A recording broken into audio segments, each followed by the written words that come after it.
Hello everyone, I'm Brian. Today I'm reacting to Ask Swami with Swami Ananda, June 25th, 2017. So we're going with the Q&As again with Swami here. Anyways, I have no idea what they're going to ask, but let's hear them out. Actually, in the comments section on the video, actually does have the questions. They seem fairly good, actually. I didn't really read it all, I just saw like the top 3 or 4, I think.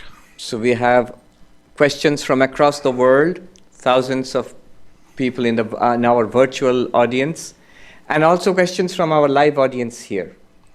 So we'll take a question from the virtual audience first, and then I will get your questions ready. I'll ask you to raise your hands, and you can come forward and ask your question here. Yes, Diane. Okay, Swamiji, we have questions to start off with about which path, which guru, and what duty. And the first questions come from Jyoti, who is a physician in Cleveland, Ohio. And he says, how does one select a path to follow? For example, Kriya Yoga, Vedanta, Bhakti, etc. Singing the Ramayana, for example, brings me to tears routinely since it tugs at the heartstrings. Listening to Vedantic talks is so utterly logical that it appeals to the scientist in me. However, I do not want to dig the proverbial well in too many places looking for water.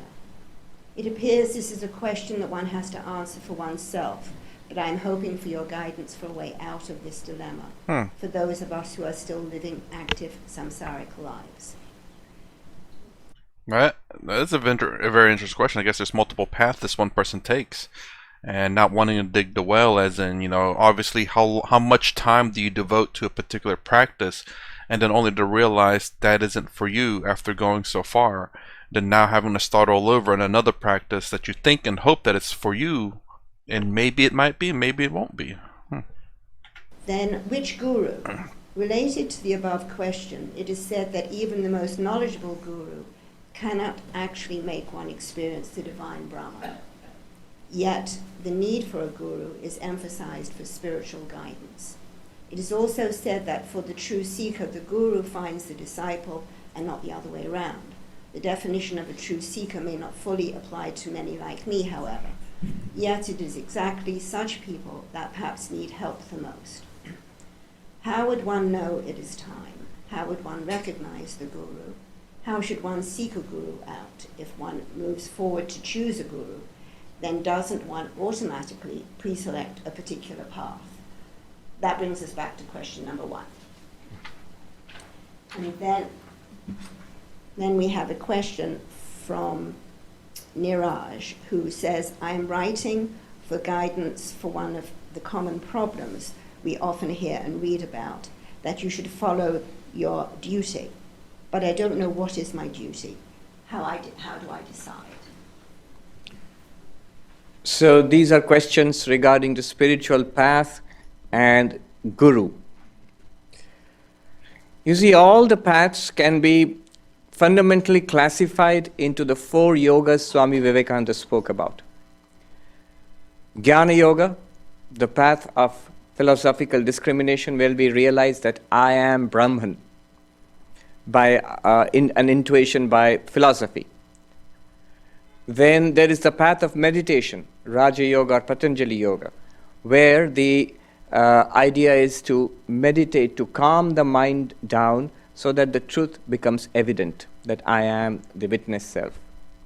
Then there is the path of love, which is the most common in all the religions of the world, where there is faith in God and love and surrender to God and trying to live a godly life.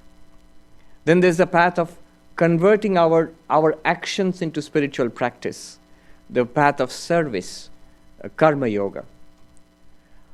All these are different paths to spiritual realization, and in the different religions of the world you will find basically these are the main types of practices. They may go under various names. There may be various mixtures of these 4, but fundamentally these are the 4 kinds of practices we find in spiritual life. It's interesting to note that we have, even psychology says, we have 3 kinds of powers. There is the cognitive domain, thinking. There is the cognitive domain, will, doing something. And there is the affective domain, emotion, feeling. These are the three aspects of our psyche. And you can easily see that the three of them are related to three of the yogas. One of them is related, the cognitive domain is related to Jnana Yoga, the affective domain to Bhakti Yoga, and the cognitive domain to Karma Yoga. And Raja Yoga, of course, is the power of concentration, of focus.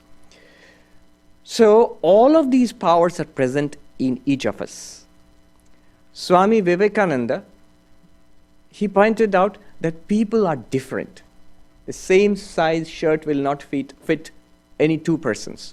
So people are different. We have different natures. Some are more active. Some are more contemplative. Some are by nature more rational and inquisitive. Some are devotional. They find it much easier to love and surrender. So depending on our own nature, the kind of path we take, it depends a great deal on our own nature. The safest and the most comprehensive path Swami Vivekananda recommended for everybody, he said, the harmony of the four yogas, Karma Yoga, Bhakti Yoga, Raja Yoga, and Jnana Yoga. It is the harmony of the four yogas that is the path that is most suitable for our modern age. In our lives, we should have a component of a philosophy, of reasoning, of understanding. We should have a component of meditation, daily meditation, and a component where you love and worship and adore God in whatever form, that is your tradition or what appeals to you. And also make sure that our lives are of use to others in Karma Yoga. So all of these four yogas are part of our spiritual practice. If you see the emblem of the Ramakrishna order, you find it, I think, here in the lectern. Emblem of the Ramakrishna order, which Swami Vivekananda designed here in the Vedanta Society of New York. He said that the emblem represents all the four aspects. You have the wavy waters, which represent karma. You have the sun of knowledge rising in the back, Jnana Yoga. You have the lotus of bhakti. And then you have the encircling serpent, which represents the power of Kundalini, which in turn represents yoga, Patanjali Yoga, the power of concentration. So by understanding, by devotion, by action, and by meditation, one can realize God. This is what he recommended. Now, depending on our nature, the particular mix that we will follow will vary. You start off with all four, and you will see over time, you may be more attracted to Jnana Yoga. You may be a bhakta. You may be more attracted to Bhakti Yoga. You notice within yourself that reciting the Ramayana brings tears to your eyes. Now that says something about your nature. So one may develop a tendency towards one of these paths. And the others should also be kept. Even though you may not be particularly attracted to a particular path, but it should be kept as a part of one's spiritual repertoire. The reason is, even if we are not very comfortable, or it's not very easy for us to do one thing. Somebody says, I love working, I love serving people, but don't ask me to meditate. But invariably, the Swami will ask you to meditate. Somebody wants to meditate a lot, and he is told to go and work. Swami Ashokananda said, when I tell you to work, I can see the rebellious look on your face. You think perhaps that the Swami does not think highly of my capabilities as a spiritual seeker. Perhaps he thinks I am not ready for meditation. Well, I will show him. And then Ashokanji says, and you will show me, but not in the way you think. So often the paths which we are uncomfortable with, or which we are not capable of doing so far, those are the paths which are of maximum benefit to us.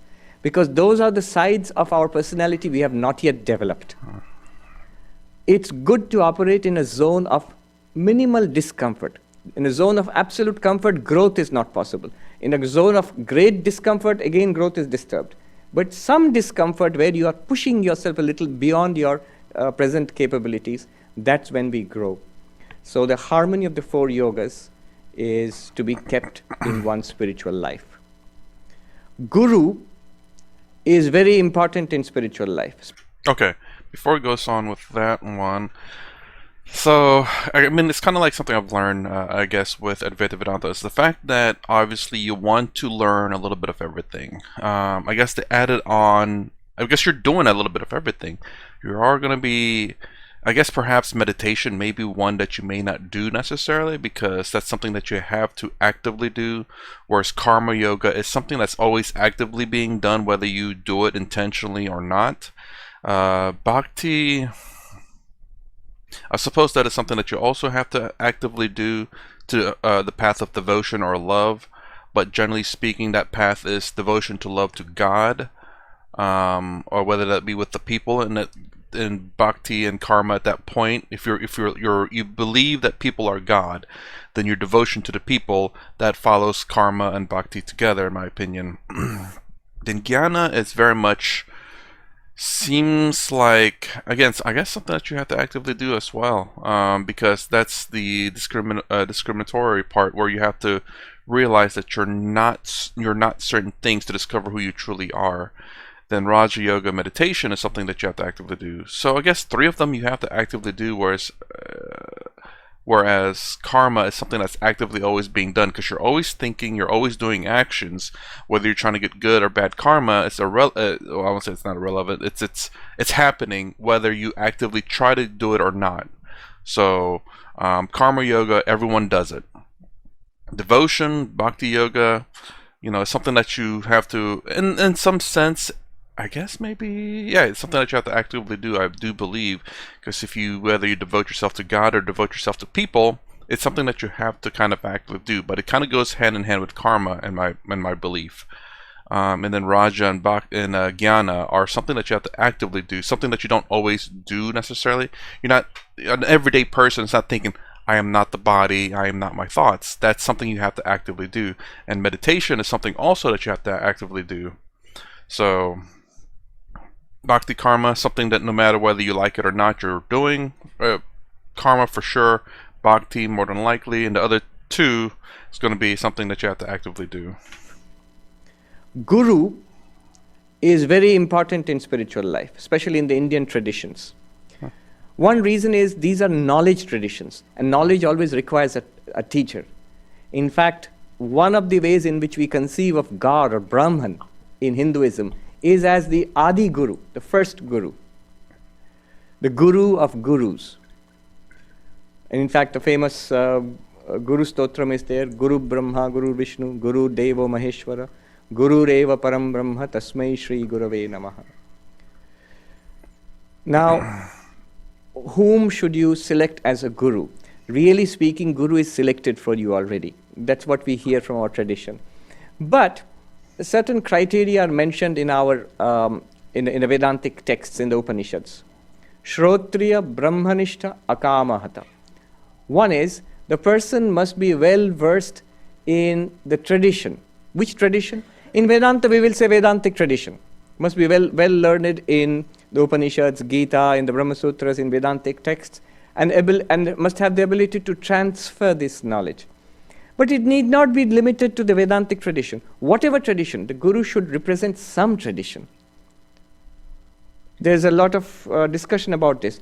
Why can't a person who has realized the truth, a person who is illumined, does not belong to any particular tradition, why can't such a person be my Guru? Well, can be, but really it's very difficult to know who is illumined and who is not. Yeah. And therefore, when you go out, say for example, you go out to a store to buy something, you would rather buy, say, a computer or anything, a stove or a piece of equipment which has the brand, an accepted brand, an Apple or something like that, which people trust and which people believe and which has delivered the goods again and again. So there is some quality control. You know that when it comes from this particular brand, there is some assurance of quality.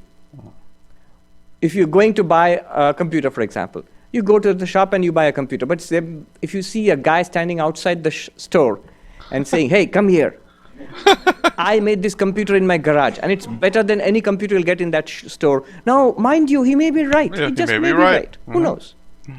But he may not be right also. And you have only that much money to spend.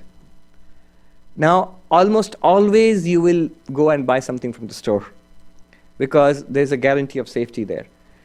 Now, in the same way, we have these traditions. There are Vaishnava traditions, there are non-dualist traditions, there are dualist traditions, there are Shakta traditions, Shaiva traditions, there are traditions in Christianity, various traditions, in the different religions of the world, in Buddhism, in other religions of the world, where something has continued for centuries, for millennia. We talked about the Buddha today, 2,500 years.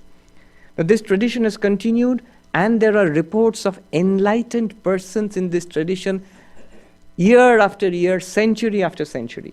So you know it works. So the person who's teaching you must belong to some tradition. I do wonder, like, how do they know someone is enlightened? There's not like a little, plug to put into the guy. It's like, oh yeah, enlightened. I'm just curious. It's like, there's been many enlightened beings, but yet, I guess I don't know. I don't see the list of names, but then again, I guess it's just not talked about. So obviously, I wouldn't hear anything about it. But I'm curious as to like, how do you know someone's enlightened, as opposed to close to being enlightened? Like at that little need one more point and becomes enlightened kind of deal, And must be learned in at least in that tradition. Must have the ability to transfer the knowledge of the tradition. That's one. But that's not enough. Second, there are scholars who are learned in the tradition. But does that person practice it in his or her own life? Second thing is Brahmanishta.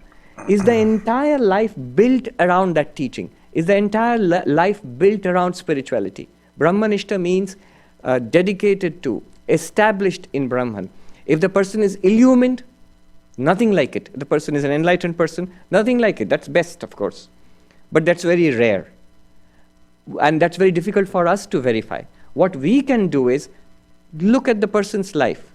Is that person leading a spiritual life? Is it primarily a spiritual person? Or is spiritual teaching a part-time job for that person? So Brahmanishta means person must be a full-time dedicated, at least a spiritual seeker, if not a person who is already enlightened. And the third criterion for a guru is akamahata. Literally translates into not injured or not destroyed by desire. Does the guru want anything from you?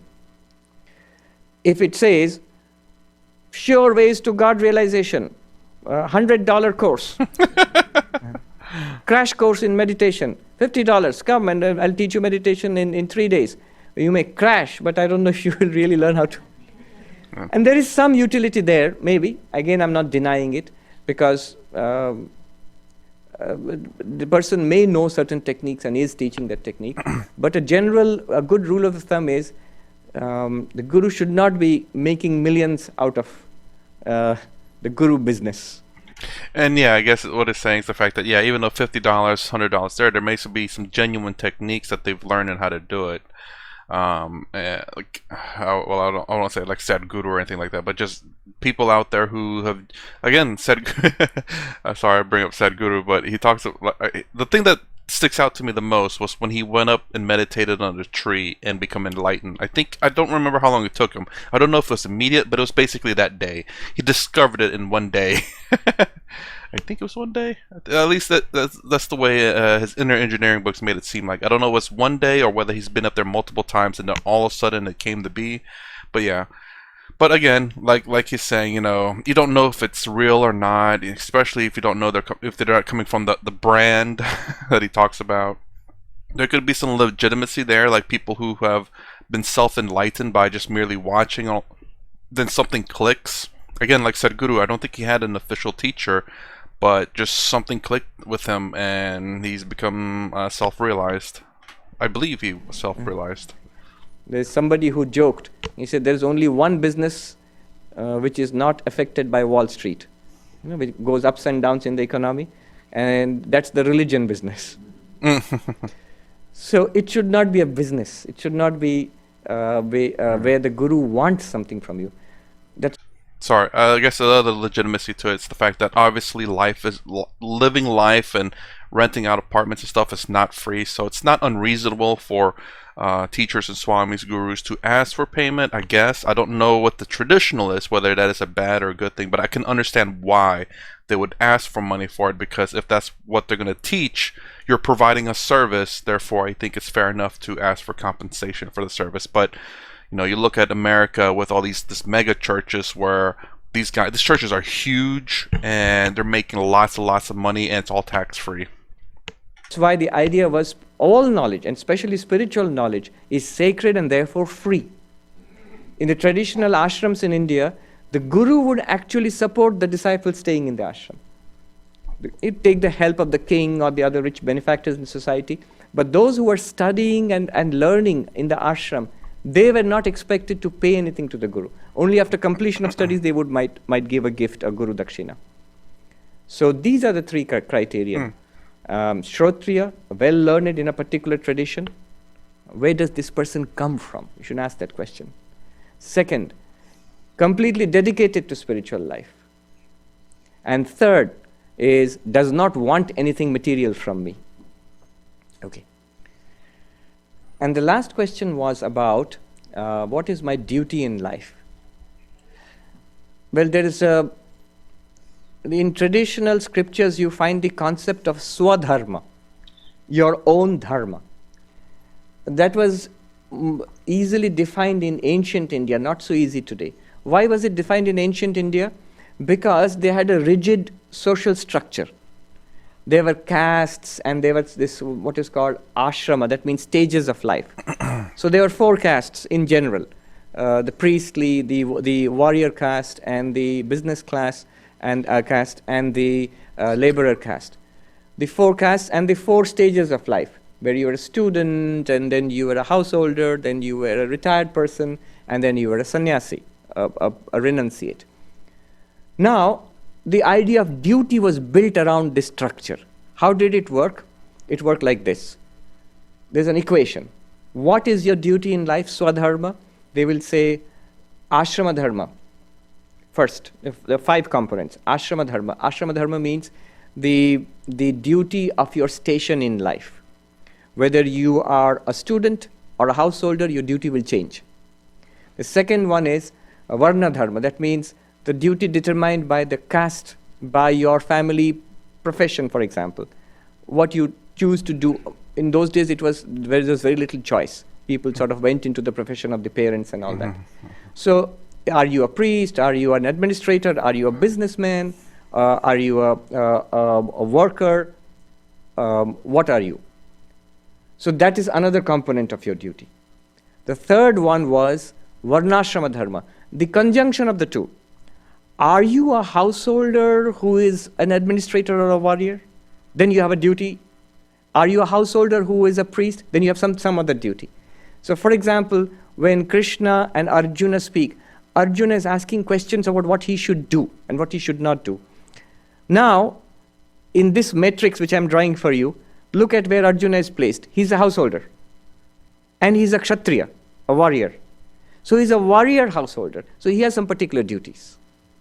If he was a priest and a householder, he would have some other duties. If he was of a business family and a householder, would have some other duty. So varnashrama dharma.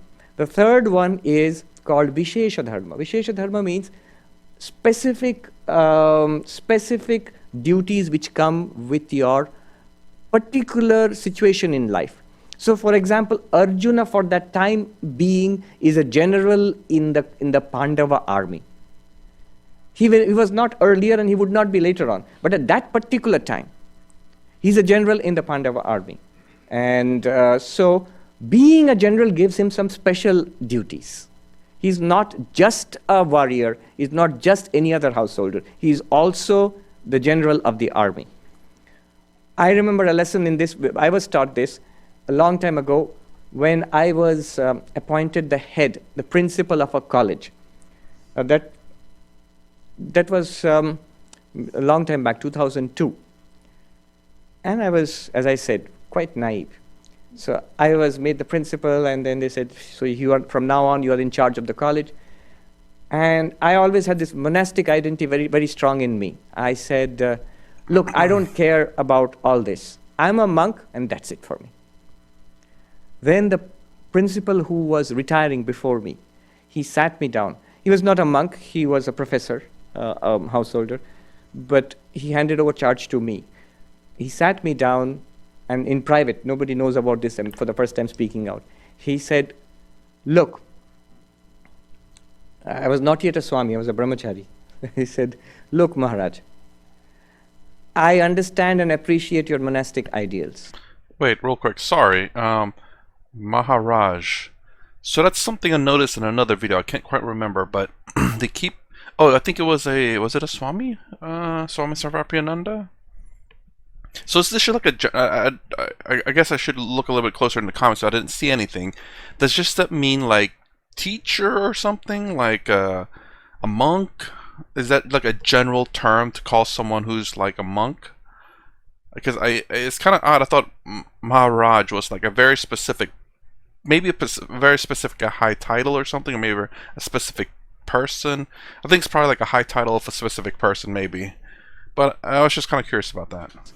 But also remember, as long as you are sitting in this chair, you are the principal of the college, and people look up to you. And as long as you have taken up this role, you must play this role too. You cannot say that, oh, I'm just a monk, I'm not the principal. So that's called Vishesha Dharma. I was not the principal earlier, and I'm not the principal of the college anymore. But as long as you are there, you are expected to fulfill a role. Now look at the roles that we fulfill in life. There are specific roles in situations. You may be the manager of a company. There are duties for that. You may be a father or a mother. There are duties for that. You may be a son or a daughter. There are duties for that. You may be a friend, a member of the community. If you accept that you are a citizen of the country, if you accept that I'm a member of this community, if these are the roles you accept, yes, then you cannot refuse to fulfill the obligations which come with that role. You have to.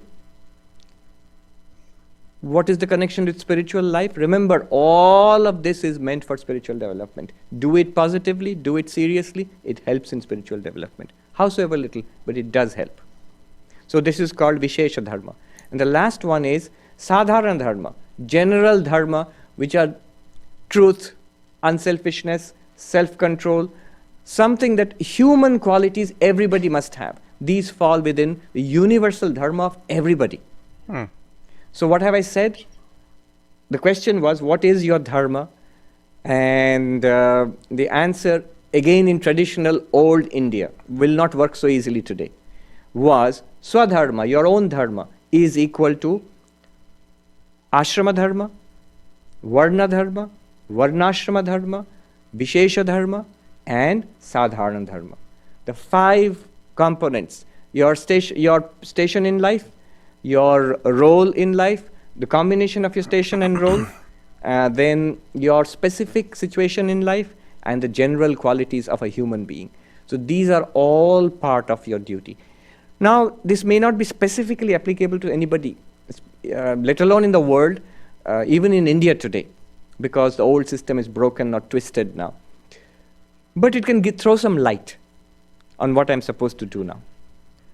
A simple answer would be a principle which I take. Anything that takes you Godward towards spiritual realization is your duty. Anything that takes you away from God is not your duty. Yes. All right. Yes, there's a question. Please. Okay. Oh, I guess I will pause it right there. So interesting. So video over with. There's just me talking now. Interesting. So Dharma, I guess to simplify it in his terms, he said that it's just basically whatever brings you closer to God or brings you closer to self-realization, enlightenment, and whatever brings you further away from that is not Dharma. So, but the thing is though, then the question is, what brings you closer to God? What brings you closer to self-realization, enlightenment? And I guess that'll be certain yogas.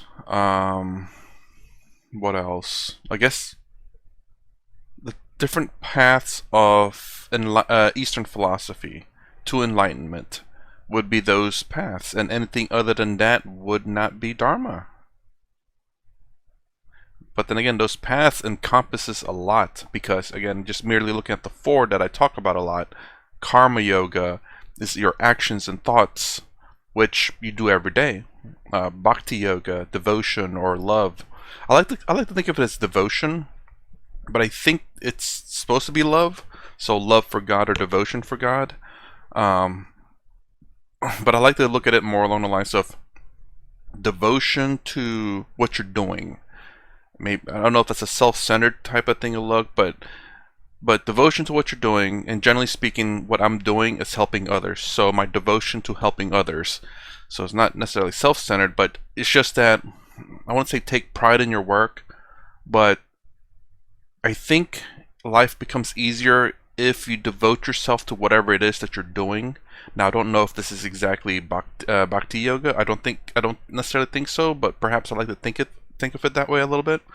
So, if working on your car, devote yourself to working on your car, and then you'll hopefully get it fixed. You devoted yourself, and you really tried your best, and generally speaking, that should get your car up and running. Or devote yourself to, like, again, whether it be a church, to a god, or to helping others.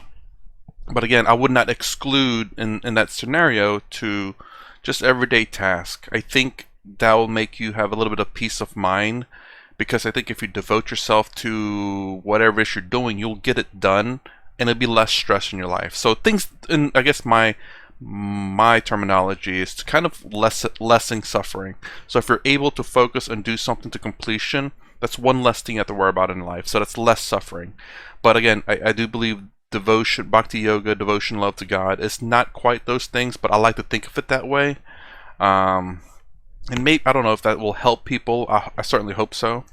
Then you also look at jnana yoga, where it's thinking of was it discrimination. It's really weird to say that. I'm discriminating against everything. And this one, I guess this one's a little bit more of a tougher one, because this one says to identify things that are not you, until you find out who your true self is. I thought maybe that was me, but I don't think so. I think I follow more along the lines of karma and perhaps a bhakti yoga in terms of the definition that I gave. But yeah, jnana yoga. Don't get me wrong, I delve on all of it. So obviously I understand the body's not me, the thoughts are not me, memories are not me, but they are just things that I'm aware of, things that happened in life in the past and slightly in the past. Anyways, and then Raja Yoga, meditation, which is something I've dabbled just a little bit in.